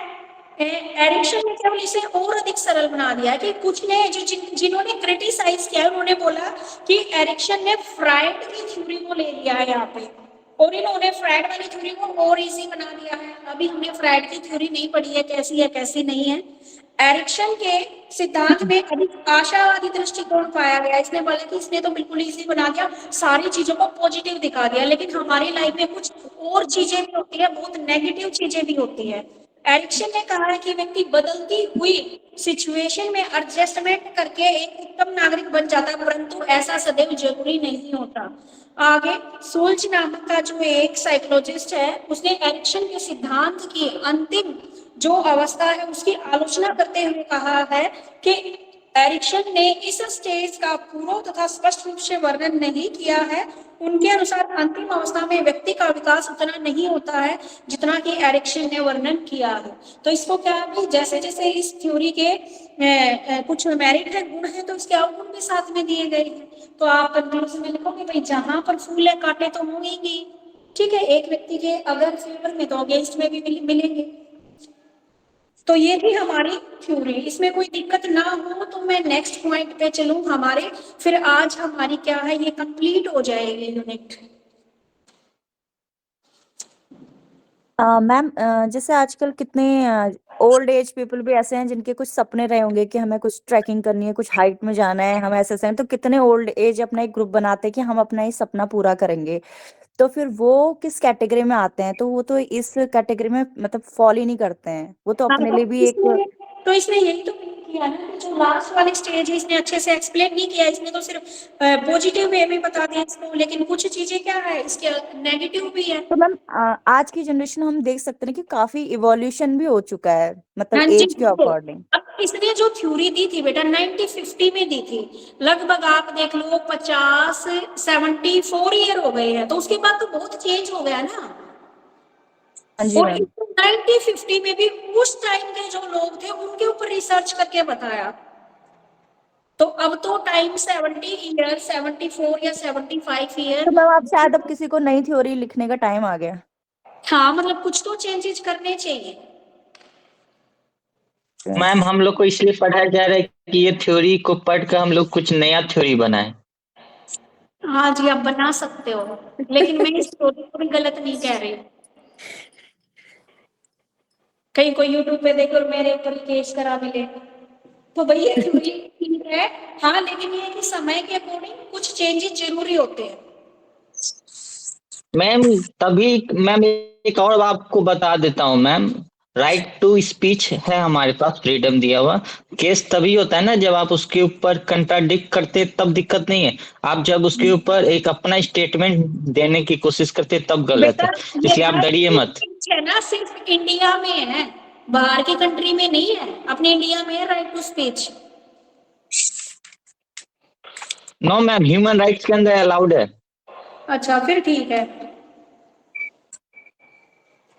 चलो अब आ जाओ नेक्स्ट पॉइंट पे। मैंने आपको लास्ट क्लास में घर से पढ़ने के लिए दिया था कि पेरेंटिंग स्टाइल में कि किस प्रकार पेरेंट्स का क्या इफेक्ट पड़ता है एक अपने बच्चे के ऊपर, बच्चे की डेवलपमेंट में पेरेंट्स का क्या सहयोग है। क्या बच्चों ने पढ़ा ये?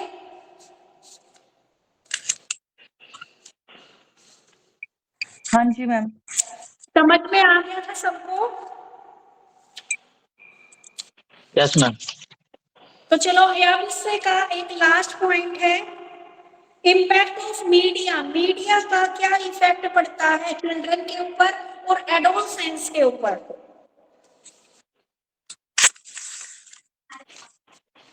मैम मीडिया वाला कौन से पेज पे? बेटा वही मैं ढूंढ रही हूँ, अब इस थ्योरी के नेक्स्ट ढूंढ ही रही हूँ, लास्ट मैम वाला बालाजी वाली बुक में 40 पे है मैम, इंग्लिश वाली बुक में। हाँ जी मैम मिल गया। हाँ 40 पे है। मना कर रहा तो क्या करूं? हिंदी वाली में और बता दो बेटा कहाँ पे है। हाँ, हिंदी वाली में 89 पेज पे।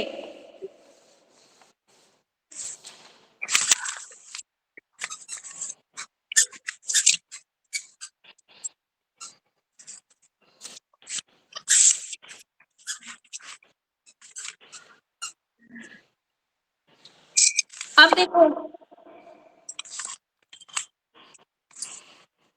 अब हमारी क्या है, इम्पैक्ट पड़ा है हमारा मीडिया का ग्रोइंग चिल्ड्रन एंड एडोलसेंस के ऊपर। इसमें क्या बताया गया है, media influence do play a part in shaping teenager behaviour. इसमें क्या है भाई, जो हमारा मीडिया है ना, हमारे जो बच्चे हैं, जो टीनेजर है, उनके बिहेवियर को बहुत अधिक तरीके से प्रभावित कर रहा है। इसमें क्या है हमारा cyber while other challenges reflect the growing impact of media on the health and well-being of the children as a public health concern। अगर हम एक public health concern के अकॉर्डिंग देखें तो जो ये मीडिया है इसका बड़ा इफेक्ट पड़ रहा है। बहुत सारा क्या है, साइबर जो जितने भी क्या हो रहे हैं, ये गलत काम हो रहे हैं, उनका क्या इफेक्ट पड़ रहा है हमारे बच्चों के ऊपर, जो हमारे इसको प्रभावित कर रहे हैं। अब मीडिया का क्या है, अच्छा प्रभाव भी पड़ सकता है और नेगेटिव इफेक्ट भी, कुछ बेनिफिशियल इफेक्ट बताए हैं और कुछ नेगेटिव बताए हैं। ठीक है, तो सबसे पहले इसने दे रखा है नेगेटिव इफेक्ट। अगर हम एक स्टडी के अकॉर्डिंग, रिसर्च के अकॉर्डिंग देखें तो इसमें मेन नेगेटिव इफेक्ट बताए गए इसने, glamorisation of drugs, physical health, aggressive behavior, sexual content, body image and self esteem, ये नेगेटिव इफेक्ट पड़े हैं। तो सबसे पहले बताया गया इसने, देखो भाई, glamorisation of drugs, tobacco, alcohol, ये सारी चीजें ड्रग्स वगैरह की बच्चों को कहाँ से पता लगी, मीडिया से पता लगी। ठीक है, तो इसके कारण क्या है, जो manufacture 6 billion spend per year and alcohol manufacture 2 billion per year in advertising the appeals to children. Movie and television programme often show the lead character to likeable character using the, आप देखो कितने भी add आते हैं, बड़े बड़े जो famous star होते हैं ना, वो इनकी ऐड करते हैं। ठीक है, जैसे तंबाकू की वो रजनीगंधा की ये भी ऐड आती है, बहुत सारी ऐड आती है। ठीक है, वैसे ये हमारी सेहत के लिए अच्छे नहीं है, लेकिन बार बार ऐड देख रहे हैं ना, तो बच्चे इसको खाना सीख रहे हैं, जो कि अच्छा नहीं है। बच्चे को क्या है, आदत लग रही है, तंबाकू की आदत लग रही है, अल्कोहल की और ड्रग्स की, तो ये इसका किसमें आता है, बैड इफेक्ट में। अगला आता है फिजिकल है, फिजिकल हेल्थ। बच्चे क्या कर रहे हैं, हमारे छोटे छोटे बच्चे और एडोलसेंस, एक हफ्ते में, 1 वीक में 20 आवर से ज्यादा टीवी देखने में, मोबाइल फोन पे वीडियो देखने में टाइम लगा रहे हैं, जिससे स्वास्थ्य पर हाँ क्या प्रभाव पड़ता है, उनके छोटे छोटे बच्चों को चश्मा लग रहा है। ठीक है, आई साइट उनकी वीक हो रही है।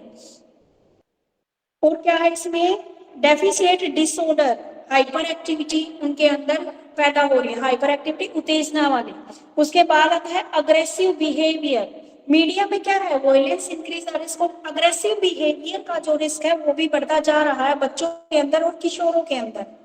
Include decentralisation to other pain and suffering, news report of violent crimes can ट्रिब्यूटाइज यूर चिल्ड्रन, यानी कि ये कई न्यूज रिपोर्ट के अकॉर्डिंग ये पता चला है कि ऑलमोस्ट बच्चों में जो अग्रेशन की जो भावनाएं हैं, वो वीडियो देखकर या मीडिया के द्वारा जो चीजें वो देख रहे हैं टीवी पे या फोन में देख रहे हैं, उसके अकॉर्डिंग नेचर में, उनके बिहेवियर में भी क्या है, अग्रेसिव आना शुरू हो गया है।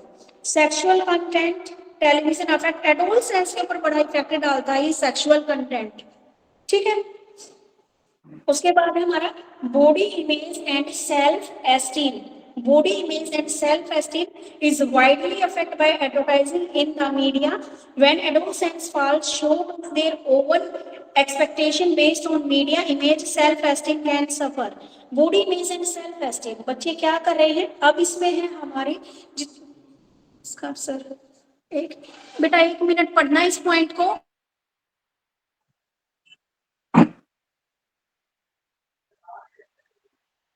पेज नंबर कौन सा है पता नहीं चल रहा। 41 है, 41 बालाजी में। ओके,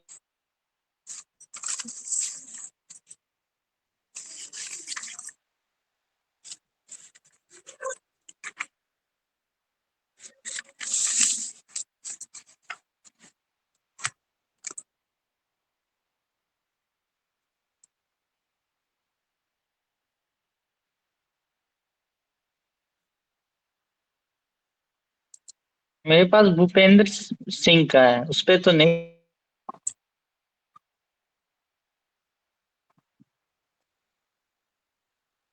हिंदी मीडियम की में 89 90 है।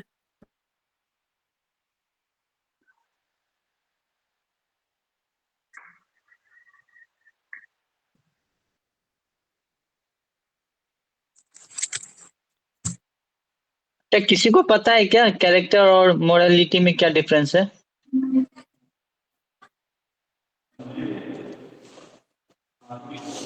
सॉरी बेटा, बीच में कोई आ गया था। पढ़ा आपने ये पॉइंट?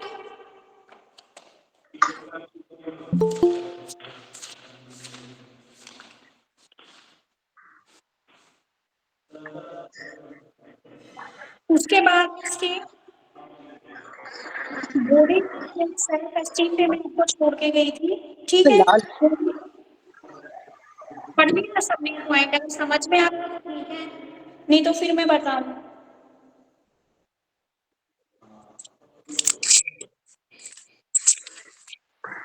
आगे आते हैं इसके बेनिफिट्स में क्या है। बेनिफिट में क्या है भाई? लर्निंग। अब हमारे पास यूट्यूब है, अगर हमें या फिर गूगल पे हमें कोई समझ में नहीं आया, जब हम छोटे थे ना हम डिक्शनरी में ढूंढते थे वर्ड को। अब क्या करता है, जो चीज हमें नहीं समझ में आई हम डायरेक्ट उसमें डालते हैं, वो चीज आ जाती है। तो मतलब क्या है, ये इसका अच्छा इफेक्ट है लर्निंग। अगर हम कुछ सीखना चाहते हैं ना तो हम इजीली सीख सकते हैं। दूसरा, लैंग्वेज। आप कोई भी रीडिंग की स्किल या लैंग्वेज की स्किल सीखना चाहते हैं, आप एटलीस्ट कोई भी भाषा सीख सकते हो, पहले ये साधन नहीं थे। दूसरा क्या है, development of cognitive skills. Cognitive skill भी हमारी इससे डेवलप होती है। अवेयरनेस ऑफ सोशल इशू, समाज में क्या क्या इशू चल रहे हैं उसके बारे में हमें टाइम टू टाइम अपडेट मिलती है। आगे है आइडेंटिटी डेवलपमेंट, ठीक है? हमारे मीडिया में help children and adolescents to develop imagination की पावर बढ़ती है उनके अंदर, एम्पैथी और sense of one personal taste और वैल्यू के बारे में बच्चों को पता लगता है। एनकरेज द क्रिएटिव एक्टिविटीज, जो क्रिएटिव एक्टिविटीज है टेलीविजन पे या आप मोबाइल फोन के द्वारा बच्चे वो भी क्रिएटिविटी भी सीखते हैं। तो ये इसके अच्छे इफेक्ट हैं इसके अंदर, ठीक है?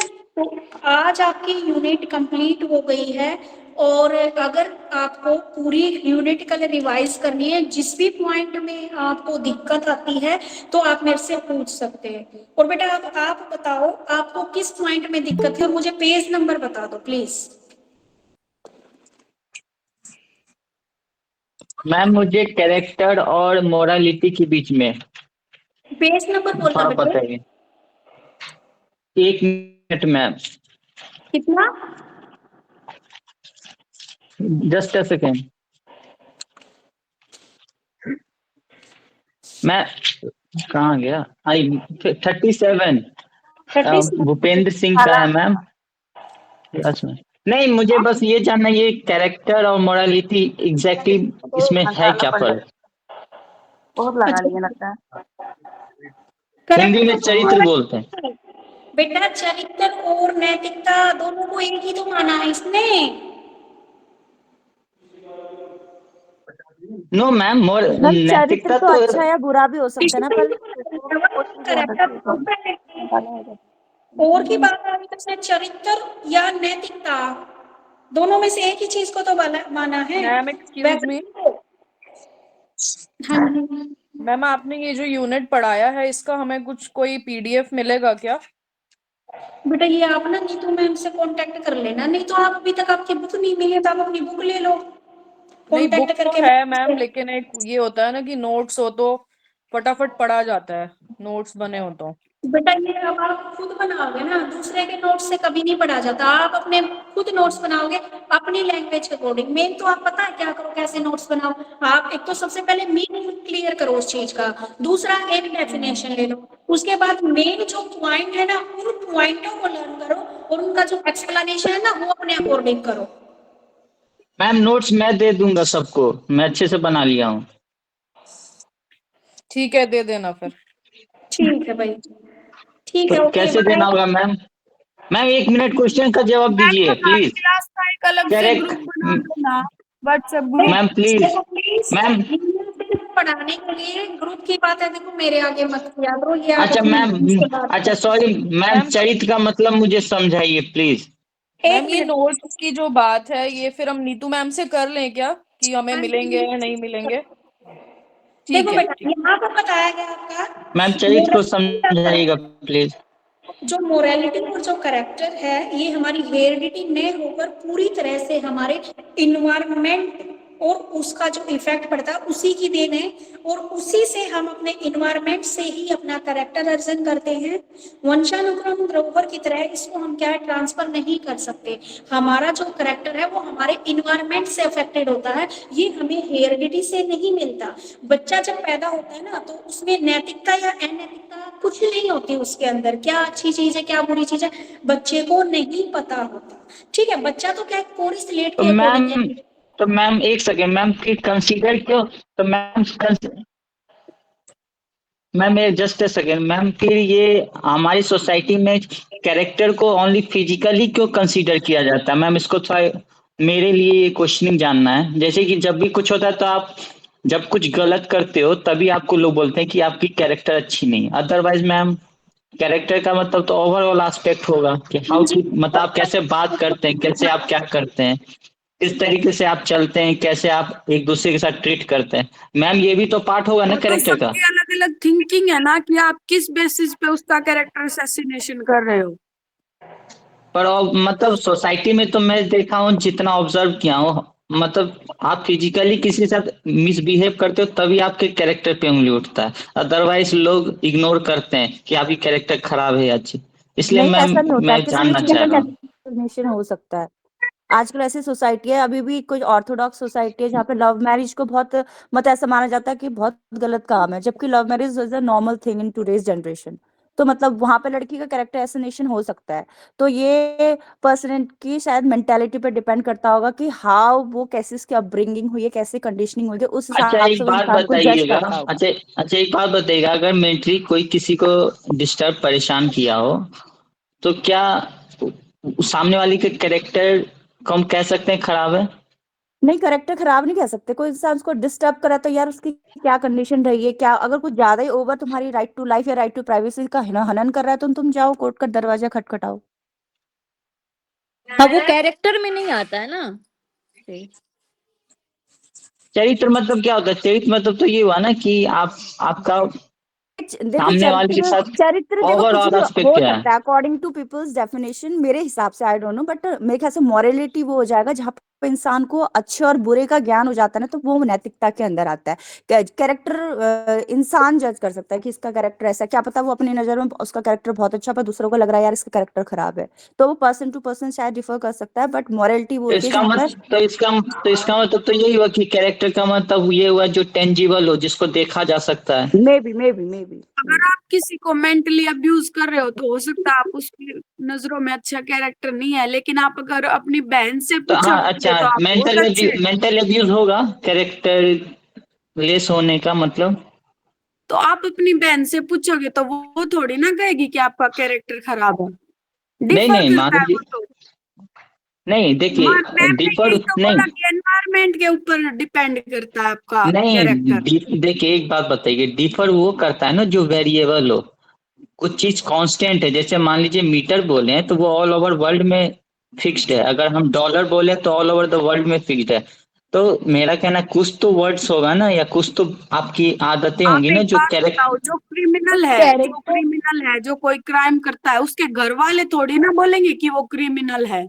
उनकी नजरों में तो वो अच्छा इंसान है। नहीं मैंने ऑब्जर्व क्या किया, इसलिए मुझे मैम से जानना था कि आप जब तक फिजिकली किसी को हार्म नहीं करते हो तब तक लोग आपको नहीं बोलते हैं कैरेक्टर के आप खराब हो। और मेरा कहना है कि फिजिकली से ज्यादा मेंटली अब किसी देखो को जो आप परेशान क्रिमिनल वाली करना। बात कह रहे हो ना, वो तो शायद इंसान देखो अगर मेंटली किसी को एक अवेलेबल है ना। नहीं, घर वालों को लगेगा कि उसका बेटा क्रिमिनल नहीं है, बट अगर उसके बेटे ने किसी का मर्डर किया है तो उसका कौन का उनके माँ बापों का कॉन्साइंस तो बोलेगा ना कि इसने गलत किया है, भले ही सोसाइटी की यहाँ नजरों में। नहीं नहीं, यहाँ आप फैमिली पे मत जाइए, प्रश्न इंडिविजुअल पे मत जाइए। मेरा कहना है कि हम एक जहाँ रहते हैं इस इंडिया जनरली के जा रही अंदर, हूँ भाई, जनरली तो जा रही हूँ। हाँ हाँ, तो जनरली मेरा कहना है कि हमारे इंडिया में एक कॉन्सेप्ट चल रहा है कि कैरेक्टर खराब होने का मुझे तो मतलब लगता है आप कि सब फिजिकली। कॉन्साइंस की बात है। अगर आपका बच्चा गलत कर रहा है तो माँ बापों को पता होना चाहिए मेरा बच्चा गलत कर रहा है, दैट्स इट। और अगर सही जा रहा है तो बस ये चीज सही और गलत का हिसाब तो इंसान को खुद जज करना चाहिए ना, कि अगर बच्चा गलत रास्ते ड्रग्स कर रहा है तो इज नहीं इट नहीं गुड नहीं और नहीं बैड। एक सेकंड, वो नहीं जैसे मेरा कहना है कि इंडिया में तुम जैसे ये पूछ रहे हो एक ना जस्ट कि मिनट, सुनो सुनो इंडिया में जैसे एक तुम भी ये लॉ नहीं है मेल के लिए। क्यों? क्योंकि लोगों को ये लगता है कैरेक्टर खराब होने का मतलब ओनली मेल होता है। तो मेरा यही मैम से जानना था कि क्या कैरेक्टर कैरेक्टर लेस खराब का होने का मतलब क्या होता है? मेल होता है, मेल? नहीं नहीं, जैसे कि इंडिया में एक भी लॉ नहीं ना बना है नहीं मेल नहीं के नहीं लिए। भाई गलत जा रहा है, बहुत गलत जा रहा है, आप बहुत गलत जा भारत रहे में भी कानून है मेल हैं। के ऐसा नहीं है, लिए, नहीं मेल है ना? या तो फीमेल वही वाली मैम से बात मत जानना करो था यहाँ पे, कि यहाँ पे कैरेक्टर फीमेल लेस का मतलब क्या होता है? फिजिकली असॉल्ट करना या मेंटली भी असॉल्ट करना होता है? वो इंडिविजुअल ऐसा डिफरेंस कुछ के नहीं है। रहेगी। ठीक है, इंडिविजुअल डिफरेंस में भी आपकी मेंटली सारी बातें आएंगी। अगर मैं आपको mentally mentally abuse ma'am abuse इसमें करूंगी तो मेरे मेंटली कैरेक्टर अब्यूज पर भी भी सवाल कैरेक्टर उठाएंगे को ना। देखा जा सकता है। मैम वो मेंटली को इंसान नहीं की आप कंसीडर परसीवनेस, करेंगे? अरे देखो, इंसान की परसीवनेस पे डिपेंड करता है कि वो मेंटली अब्यूज को एक्ट में ले रहा है, उसको समझ रहा है या नहीं समझ रहा है। वो उसकी अपब्रिंगिंग पे डिपेंड करता है। कुछ लोग होते हैं जो सिर्फ फिजिकली देखेंगे, वो कहेंगे यार ये फिजिकली टॉर्चर हो रही है या हो रहा है, तो वो मानेंगे कि हाँ इस पे टॉर्चर हो रहा है। लेकिन किसी पर्सन पे मेंटली अब्यूज भी हो रहा है, तो वो इंसान जो दूसरा जो थर्ड पर्सन उसको ऑब्जर्व कर रहा है, तो वो उसके एनवायरनमेंट पे डिपेंड करता है कि क्या उसने इस चीज को समझने की कोशिश करी है कि मेंटली अब्यूज भी कोई चीज होती है या सिर्फ फिजिकली ही होता है। तो वो पर्सन टू पर्सन डिपेंड करता है, वो इंसान की परसीवनेस पे डिपेंड करता है कि मेंटली अब्यूज एग्जिस्ट करता है या वो चीज है या नहीं है। भाई ब्रीथ इन ब्रीथ जैसे आउट। जैसे मैम जैसे आप लोग फीमेल हो तो एक बात बताना मुझे कि जैसे मान लीजिए जैसे मैंने आपको फिजिकली भाई तू हर्ट किया योगा हो। कर ले। मैम यहाँ ये लोग मजाक क्यों उड़ा रहे? बहुत लॉजिकल ही है। अगर यहाँ नहीं क्लियर हुआ तो फिर बाद में मैं पूछूंगा वैसे किसी से। मेरा भाई यहाँ पे कोई ये है मजाक कि नहीं उड़ा रहा, आप फ्री हो गए, पूछो जो पूछना है। तो मेरा ये कहना है कि जैसे मैंने आपको मान लीजिए एक गाल पे मारा, वो फिजिकल दिखा लोगों को, लेकिन मेरा कहना है कि मैंने एक ऐसी बातें कहा जो आपको हर्ट किया बट किसी ने सुना नहीं। तो क्या ये कैरेक्टर खराब होने की निशानी है या नहीं? बिल्कुल भी नहीं, बिल्कुल भी नहीं। तो मतलब फिजिकली हर्ट करना ही कैरेक्टर खराब होने का निशानी है? वो अरे तेरी सोच नहीं है यार, जो भाई, तू सोच रहा है। गलत जा रहे फिजिकली हो आप। मेंटली सारा कुछ होता है। फिजिकली हर्ट क्या पता कैरेक्टर फिजिकली में हर्ट सब क्या हो। कुछ ही आएगा ना, चाहे आप मेंटली भी तो मेंटली हर्ट किया देखो जाता है। फिजिकली देखो, क्योंकि मेरा ऐसे सारे एग्जांपल लेते फैक्टर्स हैं, होते हैं उसमें। जैसे एग्जांपल लेते हैं जैसे कि आपकी जिज्ञासाओं को हम शांत नहीं कर सकते। हाथ जोड़ के विनती करते हैं, आपकी जिज्ञासाओं को हम शांत नहीं कर सकते। ये जिज्ञासा नहीं है, ये बहुत बड़ी क्वेश्चनिंग है आज के टाइम में कि मेल जो होता है जिसको जिसको देखो मैम मेल लगता है फीमेल भाई साहब दोनों के साथ बराबर बहुत हैं। बड़ा हादसा हुआ है। हुआ कैरेक्टर आप नहीं है। डिफाइन नहीं करोगे मेल और फीमेल को देख के। मेल फीमेल की बात ही नहीं है, both are equal. Yes, both are यही इक्वल, यही मैं कह रही हूँ। ये, यही तो दिक्कत है कि हमारे संविधान में इक्वल तो लिखा पर there is no law for male आज के टाइम में। तो आप इसके लिए आवाज उठाओ ना, हम आपके साथ हैं। नहीं, उठाने से पहले बस हम ये जानना आप चाह बस रहे थे आप आवाज लोगों उठाओ, से। हम तुम्हारे साथ है। हम तो ये सब तो आपके उठाऊंगा, साथ हैं। तो जल्दी से मुझे उस पद पे जाने दीजिए जहां मैं जाना चाहता हूँ, उसके बाद ही तो होगा। भाई बिल्कुल बिल्कुल हम साथ है तुम्हारे। कितना टाइम क्योंकि चाहिए भाई आपको? व्हाट टाइम चाहिए मतलब उस स्थान पे पहुंचने के लिए आपको कितना समय चाहिए, क्योंकि इस क्रांति की जरूरत अभी है देश को। तो नहीं मतलब मुझे अगले साल पेपर होने वाला है तो मैं उसमें दूंगा, अगर निकल गया तो फिर करूंगा। कौन सा एग्जाम? यूपीएससी का है। अच्छा भाई अच्छा। यूपीएससी वाला ही बंदा है तू, करना सेलिब्रिटी। बहुत जरूरी है ये तो। तभी इतनी डेप्थ में जा रहे हो आप, यूपीएससी का एग्जाम देने हाँ वाले जी, हो। बहुत अच्छी बात है, वैसे बहुत अच्छी बात है। नहीं, ये मम्मी बोली बैकअप पे ले लो तो मैंने बोला चलो साइड से कर लेते हैं। नहीं नहीं, मैं बोल रही हूँ मतलब यही ये फर्स्ट बंदा हो जाएगा यूपीएससी भाई, वाला आपका लग रहा मम्मी है। ने सही बोला है। अच्छी बात है, कुछ ना कुछ करना चाहिए। फिर तो चेंजिंग जरूर आएगा। नहीं, क्योंकि मैम कैरेक्टर का मतलब मैं एक ही चीज ऑब्जर्व कर रहा हूँ पिछले कुछ सालों से, कैरेक्टर मतलब फिजिकली असॉल्ट होता है, पर मेरा कैरेक्टर कहना नहीं। मतलब फिजिकल असोल्ट नहीं है मेरे भाई, बिल्कुल भी क्योंकि नहीं मेरा है। मैम, अगर मैम बताइए निर्भया कांड हो गया उतने साल पहले, लेकिन उसकी मम्मी कंटिन्यू क्यों लगी रही? इसलिए लगी रही ना क्योंकि मेंटल पीस, मेरा कहना mental peace is more important then physical assault.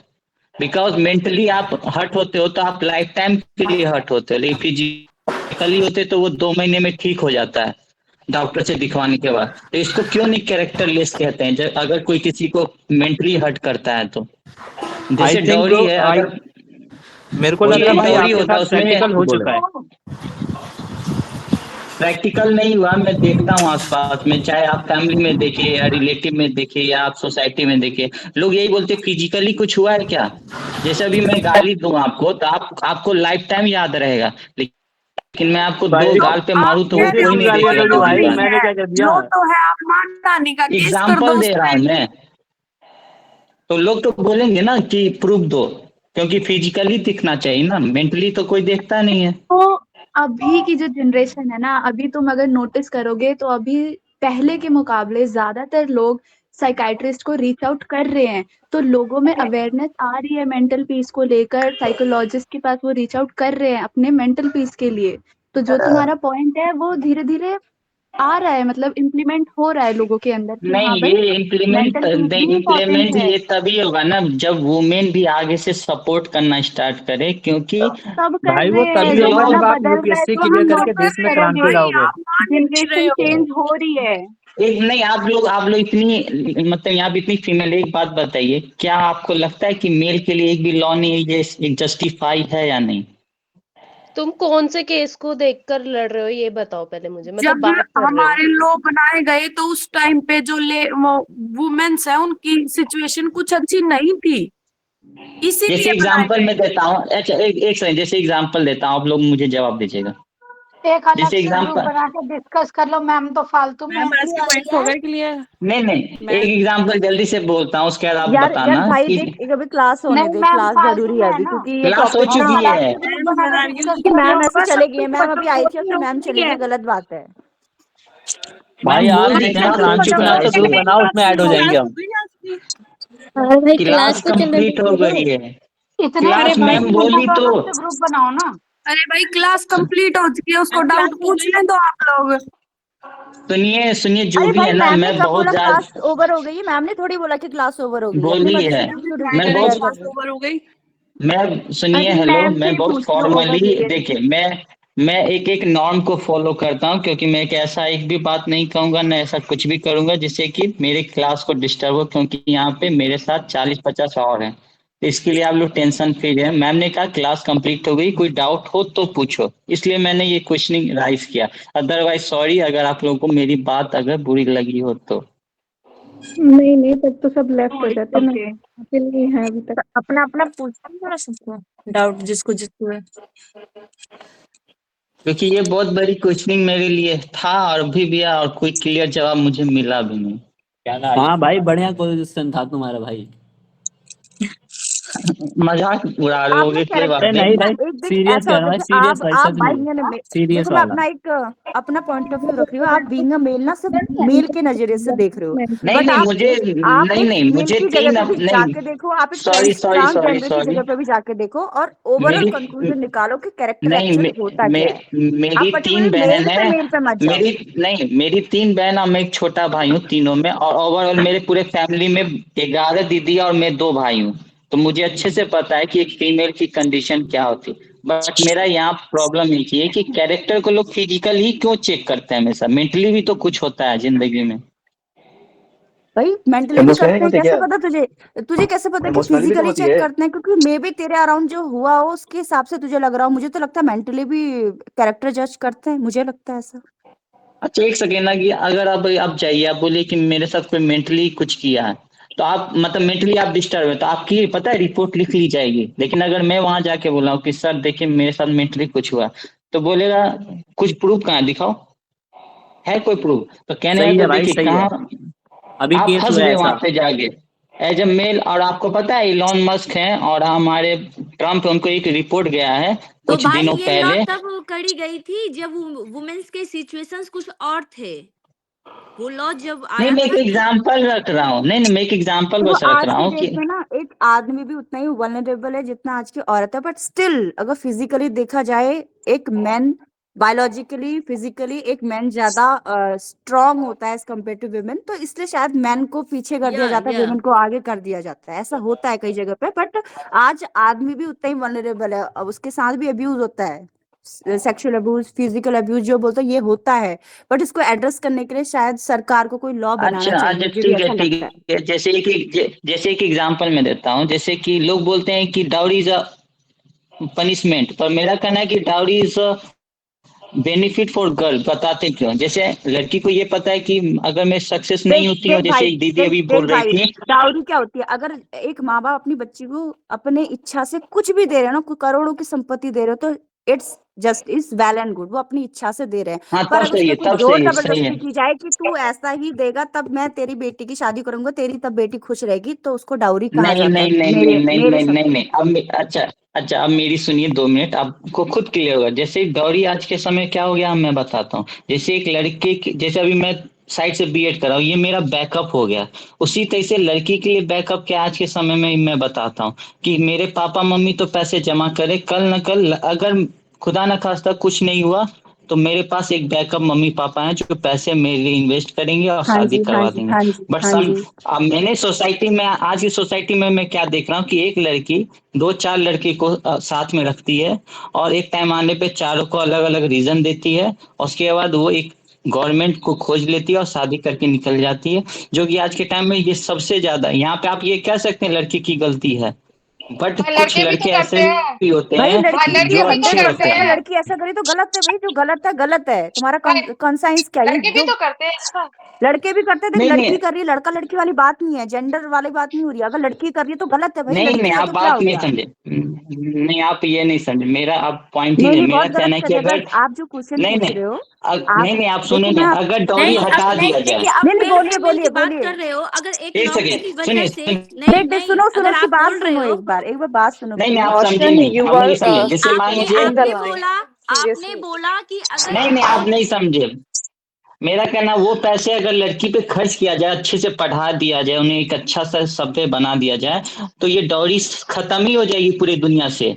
देखिए हम यहाँ पे अच्छी लड़कियों की बात नहीं कर रहे, मैं यहाँ बात कर रहा हूँ जैसे अभी कुछ लोगों ने कहा कि पढ़ाई एक ऐसी सिस्टम है जो कि इंसान को अच्छा बनाता है।